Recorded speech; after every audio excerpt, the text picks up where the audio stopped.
The night the humiliation happened, it began quietly, the way cruel moments often do, wrapped in the ordinary sounds of clinking dishes and tired footsteps. In a small family diner off a highway in Ohio, the kind of place where the lights were always a little too bright and the coffee never stopped flowing, a young waitress named Hannah Collins was doing what she always did, working hard, keeping her head down and trying to make it through another long shift. She had no idea that before the night was over, her life would be shaken, exposed, and then unexpectedly lifted by strangers she never imagined would step into her story. Before the story goes any further, if you believe in kindness, second chances, and the power of ordinary people doing the right thing, take a moment to like this video, share it with someone who needs hope, comment your thoughts, and subscribe to the channel. Stories like this matter, because compassion still matters. Hannah was 22, juggling community college classes during the day and late-night shifts at the diner to help support her younger brother after their father passed away. Her uniform was always clean but worn thin, her shoes scuffed from endless hours on her feet. Customers rarely noticed her beyond the refill of their cups, and that invisibility usually protected her.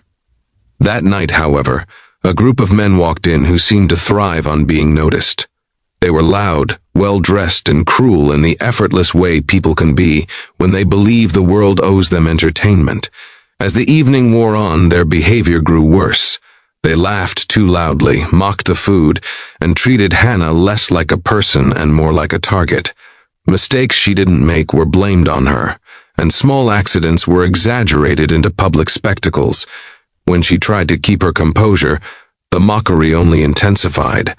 Other customers noticed but stayed silent, eyes fixed on plates, afraid of becoming involved. Hannah felt her face burn, not just from embarrassment, but from the familiar pain of being powerless, of needing the job too badly to defend herself. What finally broke her was a deliberate act meant to humiliate her in front of the entire diner. Laughter echoed as she stood frozen, hands shaking, her dignity stripped away in seconds. She forced herself to clean up, retreating to the back for a moment just to breathe, to remind herself that walking out meant bills unpaid and dreams delayed. She returned to the floor because she had to, even though something inside her felt fractured. That was when Rachel Monroe noticed. Rachel was a trauma nurse driving home after a 12-hour shift at a hospital in Dayton.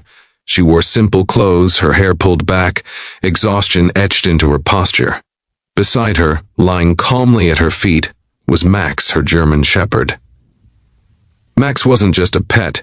He was a trained service and therapy dog who accompanied Rachel on long drives and helped her decompress after seeing too much pain at work. Rachel had stopped at the diner for nothing more than coffee and quiet, but what she witnessed stirred something deep in her. Rachel recognized the signs immediately: the stiff shoulders, the forced smile, the way Hannah avoided eye contact. She had seen that look on patients who endured trauma silently.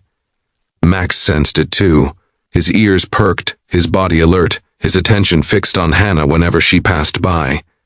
There was a tension in the room that no one else seemed willing to acknowledge, but Rachel felt it settle heavy in her chest. As the bullies escalated their behavior, something unexpected happened. Max stood, positioning himself between Rachel's booth and the center of the diner, his calm presence commanding attention without aggression. Customers looked up. The men noticed too, their laughter faltering as the dog's steady gaze seemed to strip away their confidence. Rachel remained seated, observant, waiting. Years in emergency rooms had taught her when to act and when to let a moment reveal itself. The unbelievable moment came when one of the men stood abruptly, knocking into Hannah as she passed. She stumbled, nearly falling. Max reacted instantly, stepping forward and placing himself protectively near her, not barking or lunging but standing firm, unmovable. The room went silent. The dog's disciplined restraint made the message clear without a single sound. This was a line that would not be crossed. Rachel stood then, her voice calm but unwavering, as she addressed the situation with authority shaped by years of life and death decisions. She didn't shout or insult, she named what everyone had been avoiding: the cruelty, the humiliation, the unacceptable behavior. Her words carried weight because they were grounded in truth and compassion, not anger. Other customers found their courage in that moment. Heads nodded, murmurs of agreement spread. The men, suddenly exposed and outnumbered, shrank under the collective gaze of the room. Management intervened, emboldened by the shift in atmosphere. The bullies were escorted out, their earlier confidence reduced to embarrassed silence. What lingered after they left was something rare and powerful, a sense of shared humanity. Hannah stood trembling, overwhelmed, unsure how to process what had just happened. Rachel approached her gently, Max sitting obediently at her side, his presence steady and reassuring. Hannah's tears came then, not from shame but from relief. Someone had seen her. Someone had cared enough to act. Rachel listened, offering quiet reassurance, reminding Hannah that dignity wasn't something others could take unless she believed them when they tried. It wasn't a grand speech, just honest words from one tired woman to another, but they landed with life-changing force. In the days that followed, the story spread through the town. A local customer shared what they witnessed online, and soon messages of support poured in for Hannah.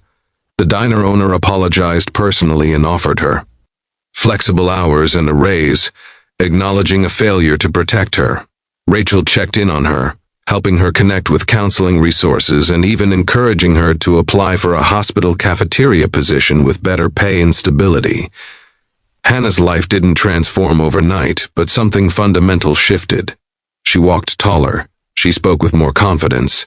She began to believe that kindness wasn't rare. It was just quiet, waiting for moments like that night to reveal itself. And every time she thought about giving up, she remembered a nurse and a German shepherd who reminded a room full of strangers what courage looked like. If this story moved you, if it reminded you that standing up for someone can change a life, please like this video, share it, and subscribe. Your support helps keep these stories alive. And before this story ends, we have a special request. Comment below with one word that describes how this story made you feel. Your words matter, and they help others feel less alone. Because sometimes the unbelievable isn't a miracle or a headline. Sometimes it's a quiet act of bravery, a steady presence, and the decision to care when it would be easier to look away.